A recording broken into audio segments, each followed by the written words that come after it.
Hey, we're back, everybody. Listen, the Erie County Department of Health has a wonderful, wonderful website with a world of information on it. Now, this month is National Cervical Health Awareness Month. And to talk about this and more, Dr. Gilberstein is back. Good morning. Good morning. Nice to have you back. Yes, good to be back. Happy New Year. Thank you. I know first on the list we're going to be talking about cervical cancer. Right. So that is a big problem in our community and throughout the United States. And it's so frustrating because cervical cancer is preventable. Women can, over the age of 30 are most at risk, and especially those who smoke. It's caused by a virus called the human papilloma virus.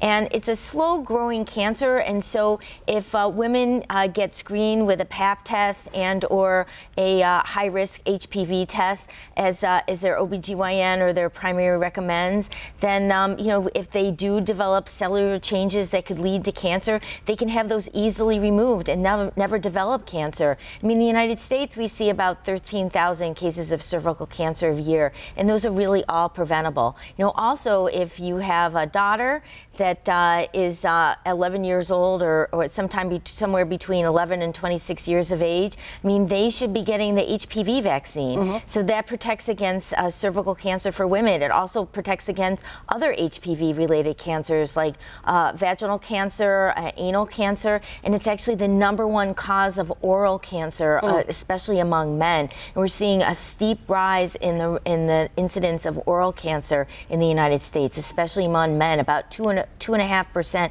each year increase. So it's really important that females and males get immunized against the HPV. Right, and it has nothing to do with assuming that your child is having sex. Well, you want to assume that you want to get them before they're sexually active because it's not a therapeutic vaccine. So if they were already infected with HPV, then there's nothing that can treat it in the vaccine. So it's a preventive vaccine, and it's very effective to prevent. And that's why we recommend giving it at 11 or 12 years of age before kids start having sex. And there's some really good data now, just digressing a little bit from cervical health, with the oral cancer that kissing can be a cause of transmission of oral HPV.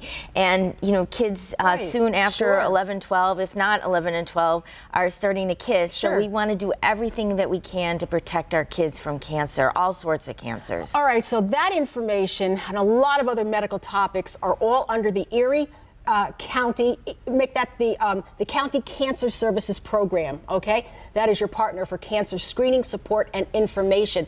And that web address is www.erie.gov/cancer services, or you can call that number. It's 858, let's see, 858, I can look it out on my screen, 7376, okay? Now, coming up on January 29th. One more thing with cervical cancer. So in Erie County, we have a cancer services program that helps people get screened if they can't afford it, if they're uninsured or underinsured.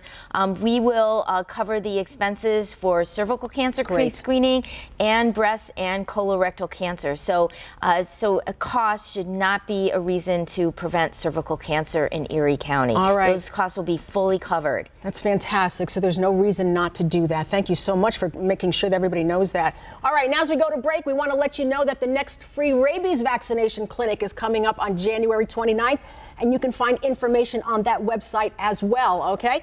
So for that one, all you have to do is go to erie.gov/health or give them a call at 961-6800. And with that, we're going to go to break and be right back. Thank you. Thanks.